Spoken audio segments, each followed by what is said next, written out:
नमस्कार दोस्तों, आप सभी लोगों का इस लेक्चर वीडियो में स्वागत है।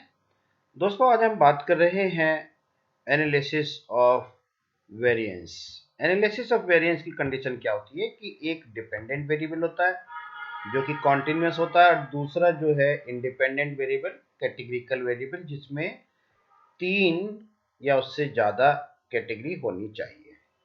अब डेटा है इसमें हमारे पास, हम ये देखना चाहते हैं कि क्या सेल्स प्रमोशन का इम्पैक्ट होता है सेल्स इंक्रीज करने में। तो हमने 5 आउटलेट्स लिया है डिपार्टमेंटल स्टोर, जहाँ पे नो प्रमोशन किया, वहाँ का हमने सेल्स नोट किया। फिर दूसरा जो है लो प्रमोशन किया, वहाँ का सेल्स नोट किया, और फिर हाई प्रमोशन का। तो इस तरीके से ये जो हमारे पास सेल्स जो है ये न्यूमेरिक है, और प्रमोशन फैक्टर में है ना, लो, हाई एंड नो प्रमोशन, इस तरीके से। अब इसमें जो है हम ये देखना चाहते हैं कि क्या ये इम्पैक्ट करता है सेल्स प्रमोशन या नहीं। तो इसकी जो फाइल है वो हमने यहाँ पर देखिए, यहाँ से हमने फाइल ले लिया एनोवा का, जिसमें हम लोग जो है ये सेल्स प्रमोशन का इम्पैक्ट देखना चाहेंगे। और इस फाइल को हमने इंपोर्ट किया। इंपोर्ट करने के बाद जो है ये फाइल हमारे पास आ जाएगी, और इसमें जो है फिर हम लोग एनालिसिस ऑफ वेरिएंस यूज करेंगे। एनालिसिस ऑफ वेरिएंस बेसिकली ये देखिए, ये आ गया। ये चूंकि हमारे पास जो है ये पैरामीट्रिक टेस्ट है, तो इसकी नॉर्मेलिटी हमें चेक करनी होती है, नॉर्मेलिटी और होमोजेनिटी। तो सबसे पहले तो मैं अपना जो डेटा है इसको चेंज कर लेता हूँ, क्योंकि बार बार अदरवाइज हमें ये बड़ी फाइल लिखनी पड़ेगी। तो इसलिए मैंने जो है इसको माई डेटा में कर लिया। तो कभी भी हमें कोई भी particular statistical tool technique use करने से पहले उसको ग्राफिकल डिस्प्ले के थ्रू भी हम अपने डेटा को देखना चाहेंगे कि वो डेटा हमें क्या बता रहा है। तो यहाँ मैं बॉक्स प्लॉट के थ्रू अपने डेटा का जो नेचर है वो समझना चाहता हूँ। और ये देखिए, हमने यहाँ पर जो है इसको माई डेटा को सेल्स एक हमारे पास वेरिएबल है, और दूसरा जो है हमारे पास जो है माई डेटा, और इसमें कैटेगरी है हमारे पास प्रमोशन। और इसको हम चाहते हैं कि जो कलर स्कीम इसमें हम दें, कलर स्कीम में हमने इसको अलग अलग कलर के थ्रू इसको जानना चाहते हैं ग्राफ को। तो इसमें हमने 3, 4, 5 कोई भी कलर स्कीम हम इसमें दे सकते हैं। तो 3, 4, 5 को हमने यह देखी। तो हमारे पास जो ग्राफ आया, ग्राफ से हम ये समझ सकते हैं कि जब हाई प्रमोशन किया तो देखिए उसका जो मीन है वो ज़्यादा आ रहा है, लो प्रमोशन पे मीन कम है, और जब कोई प्रमोशन नहीं किया तो हमारा जो मीन है वो और भी कम है।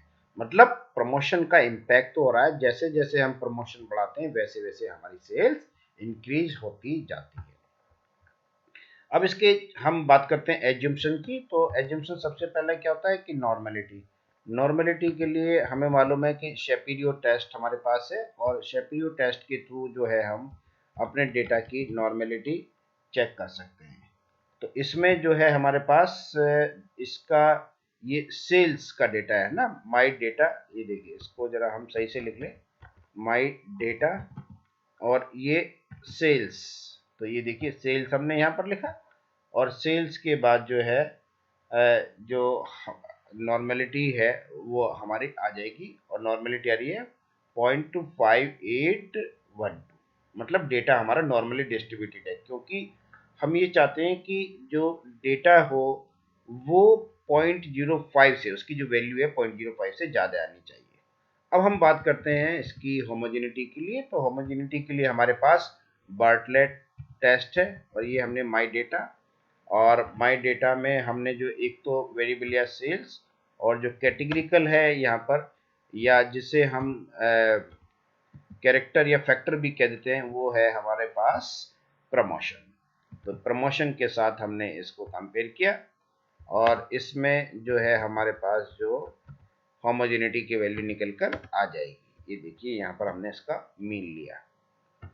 इसके बाद जो है देखिए, जब हम इस वैल्यू को इसमें ये देखना चाहेंगे कि पी वैल्यू हमारी 0.05 से ज़्यादा आए। तो ये देखिए, यहाँ पर हमारी पी वैल्यू है ग्रेटर देन 0.05, मतलब 5% से बहुत ज़्यादा है, 91% है। अब हम फाइनली अपना जो मॉडल है एनालिसिस ऑफ वेरिएंस एनोवा वो परफॉर्म करते हैं। यहाँ पर देखिए मैंने इसको मॉडल लिखा और मॉडल में इसको हमने AOV है ना, एनालिसिस ऑफ वेरिएंस, एक कमांड दिया। इस कमांड में हमने देखिए सेल्स और जो दूसरा हमारे पास जो है वेरिएबल कैटेगरिकल वो है प्रमोशन। प्रमोशन यहाँ हमने लिया और डेटा हमारे पास कौन सा है, डेटा माई डेटा। ठीक है, तो यहाँ पे हम जो है ये माई डेटा लिखेंगे क्योंकि वो डेटा हमने कन्वर्ट कर लिया था। तो इसके बाद जो है देखिए ये मॉडल आ गया। अब इसमें हमें क्या लिखना है, एनोवा, ANOVA, एनोवा। अब इसमें हमें क्या लिखना है, मॉडल अंदर, ये हमने मॉडल लिखा। तो मॉडल के बाद जो है हमने इसको एंटर किया तो हमारे पास ये वैल्यूज आ गई। तो यहाँ पर देख रहे हैं, देखिए पी वैल्यू हमारी काफी कम है, इट इज लेस देन 0.05। तो ये डेटा हमारा जो है सिग्निफिकेंटली मतलब हम ये कह सकते हैं कि सेल्स प्रमोशन का इम्पैक्ट सिग्निफिकेंटली हो रहा है सेल्स को इंक्रीज करने के लिए।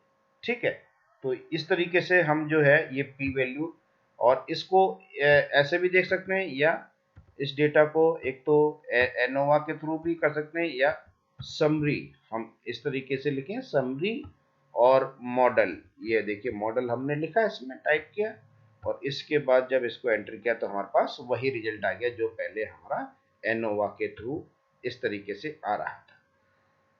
अब इसमें देखिए ये तो पता चल गया कि सिग्निफिकेंट डिफरेंस है, लेकिन ये नहीं पता है कि नो प्रमोशन की वजह से आया है कि हाई प्रमोशन की वजह से।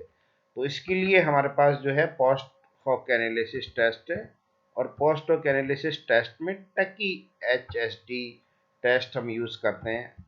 तो ये हमारा मॉडल है, इसमें 3 पेयर्स बन के आएंगे, एक तो no promotion, low promotion, no promotion, high promotion, इस तरीके से देखिए। ये पहला है low promotion high promotion, p value देखेंगे it is not significant because ये जो है हमारी 0.05 से वैल्यू ज्यादा है। नो प्रमोशन और हाई प्रमोशन, यहाँ पे जो पी वैल्यू है 0.05 से कम है, इसका मतलब है नो प्रमोशन और हाई प्रमोशन, मतलब हाई प्रमोशन से सिग्निफिकेंटली सेल्स हमारी इंक्रीज होती है। ये हम इसको इस तरीके से इंटरप्रेट कर सकते हैं। लेकिन अभी हमें बहुत सारी चीज़ें और करनी है इस डेटा को रिपोर्ट करने के लिए। तो यहाँ पे जो है हमने PSYCH साइक एक हमारा पैकेज है वो देखा कि इसमें है इनबिल्ट। अब जो डिस्क्राइब बाय, ठीक है, डिस्क्राइब बाय, हम कुछ डिस्क्रिप्टिव स्टैटिस्टिक्स चाहते हैं।